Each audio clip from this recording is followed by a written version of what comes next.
What? How did you gain entrance to Naxxramas? Hello ladies and gentlemen, my name is Haas, and this is another Hearthstone video. This is Curse of Naxxramas, the first ever Hearthstone adventure. Curse of Naxxramas is divided into 5 different wings. Naxxramas' origins lie within World of Warcraft, where it also had 5 different wings, and currently they've opened up the Arachnid Quarter. During the month-long launch of the Curse of Naxxramas adventure, this Arachnid Quarter is completely free. Afterwards, each individual wing can be bought for 700 gold, or about $7 or 6 euros. In addition, you can buy the entire set together, with discounts depending on how many wings you already own, including the Arachnid Quarter. So, let's have a look and see what this first wing actually brings us. Here's an overview of the entire Arachnid Quarter. First of all, Curse of Naxxramas introduces 3 different modes: normal, class challenges, and heroic versions of the normal encounters, and of course, the Naxxramas board. Within the normal encounters, you'll work your way through 3 different AI-controlled bosses and can use any of your own decks. Firstly, Anub'Rakhan, a big, lovely, undead Nerubian Spider Lord or Crypt Lord. Secondly, Grand Widow Fairlina, a high-ranking member of the Cult of the Damned. And thirdly, a massive spider called Naxxramas. Every boss does have their own set of cards, 30 cards total, and they include both unique cards and cards players can use, plus they don't follow the maximum of 2 of each card rule for their unique cards either. They have their own hero ability. Anub'Rakhan summons a 3/1 Nerubian, Fairlina has an ability similar to Arcane Missiles but based on the number of cards in your hand, and Naxxramas can return a random minion from your board back to your hand. Again, you can use any of your own decks here, and normal difficulty shouldn't really give you any problems, they are quite easy to defeat. Secondly, the class challenges in the Arachnid Quarter are for the Druid and Rogue classes.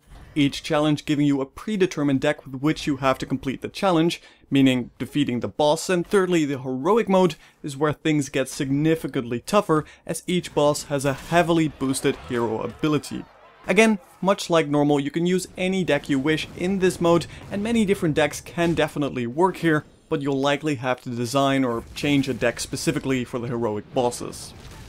Now then, possibly most importantly are the new cards. Curse of Naxxramas offers quite a bunch of new different cards, and 6 can be unlocked in the Arachnid Quarter.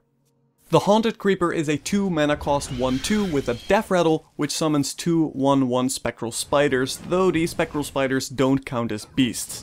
You unlock this card by defeating Anub'Rakhan on the normal difficulty.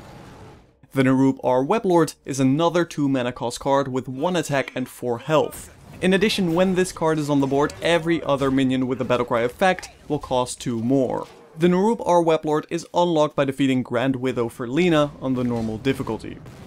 Thirdly, the Nerubian Egg is yet another 2 mana cost card with no attack and 2 health, but is mainly useful for the Death Rattle, which summons a 4/4 Nerubian. The Nerubian Egg cards are unlocked by defeating Naxxramas on the normal difficulty. Now, for defeating the entire Arachnid Quarter on the normal difficulty, you also get a legendary card. You in fact get Naxxramas, which is a 6 mana cost minion with 2 attack and 8 health. Plus, it destroys any minion that takes damage from Naxxramas, similar to the Emperor Cobra or Patient Assassin cards. Then we also have 2 class challenge cards. Again, the Arachnid Quarter includes the Druid and Rogue challenges, and as such you get the Druid and Rogue specific cards from Naxxramas. In the case of the Druid, you unlock Poison Seeds, a 4 mana spell that destroys, not transforms, all minions on the field and replaces each one of them for 2/2 Treants. Keep in mind that this still triggers abilities such as Death Rattle though. And in the case of the Rogue, you unlock the Anub Ambusher, which is a 4 mana minion with 5 attack and 5 health, plus a Death Rattle ability where it returns a friendly minion to your hand. The Death Rattle is random though. Lastly, you don't get anything directly from completing the heroic portion of the Arachnid Quarter, but once all the other wings are released, you unlock the heroic Naxxramas card back by defeating every single heroic boss. And that right there is a complete overview of the entire Arachnid Quarter of the Curse of Naxxramas adventure or expansion. It's a relatively short but definitely sweet little addition to Hearthstone, and definitely has a lot of charm to it. My name has been Haas, thank you for watching, and I'll see you in the next video.